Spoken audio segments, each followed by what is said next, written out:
भगिनींनो, सचिन राठोड केसोला official YouTube channel सर्वांचे स्वागत आहे. आजची जी अपडेट आहे ती रेशन कार्डच्या नवीन नियमासंदर्भात आहे.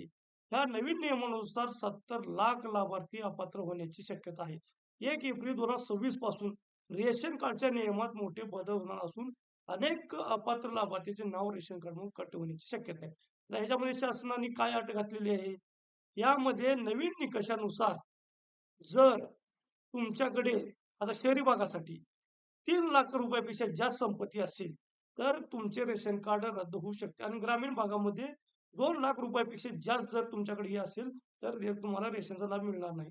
ज्या कुटुंबाकडे 4 चाकी वाहन, कार असो, ट्रॅक्टर असो इथे आहे, त्यांचे रेशन कार्ड रद्द केलेली शक्यता आहे. तसेच जर तुमच्याकडे 100 चौरस मीटरपेक्षा जास्त क्षेत्रफळाचा फ्लॅट किंवा स्वतःचे पक्के घर असेल, तर तुम्ही अपात्र ठराल.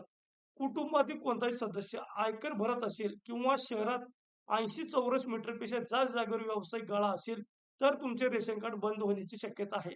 त्याचबरोबर तुमच्या घरात जर वातानुकूलित यंत्र किंवा 5 किलोवॅटपेक्षा जास्त क्षमतेचे जनरेटर असेल, तर तुमच्यावरती अपात्रची कारवाई होऊ शकते.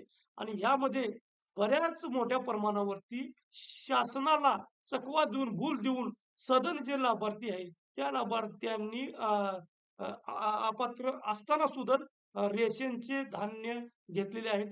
त्यांच्यावरही शासनाने आता कडक कारवाई करण्यात आली आहे. अनेक लोक आपली आर्थिक स्थिती लपवून रेशनचा लाभ घेत असल्याचे सरकारच्या निदर्शनास आले आहे. अशा लोकांसाठी शासनाने कडक इशारा दिलाय. जर एखाद्या व्यक्तीने खोटी माहिती देऊन रेशन कार्ड काढले असेल, तर अशा कार्ड धारकांनी स्वतःहून प्रशासनाकडे जमा करावे, अन्यथा कठोर कारवाई करण्यात येणार आहे. आणि रेशन कार्ड धारकांनी 31 मार्च 2026च्या आधी आपली ई-के-वाय-सी पूर्ण करणे बंधनकारक आहे. अन्यथा आपले रेशनचे धान्य मिळणार नाही.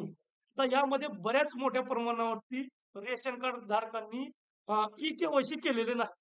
त्यामुळे त्या रेशन कार्ड धारकांनी आपली के-वाय-सी मुदत संपण्याच्या आधी करून घेणे गरजेचे आहे. यामध्ये काय होतं आता सदन जे लाभार्थी आहेत, या लाभार्थ्यांनी आपली ओळख लपवून लाभ घेतलेला आहे. यामध्ये त्यांची पात्र नसताना त्यांनी रेशनचा लाभ उचललेला आहे. आता शासनाने हे नवीन नियम काढले.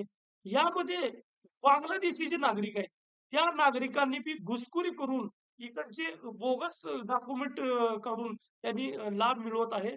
यांच्या संदर्भामध्ये शासनाने आता व्हेरिफिकेशन पडताळणीच्या माध्यमातून त्यांच्यावरती जोरदार कारवाई करण्यात येत आहे. ही या संदर्भातील आजची अपडेट होती. धन्यवाद.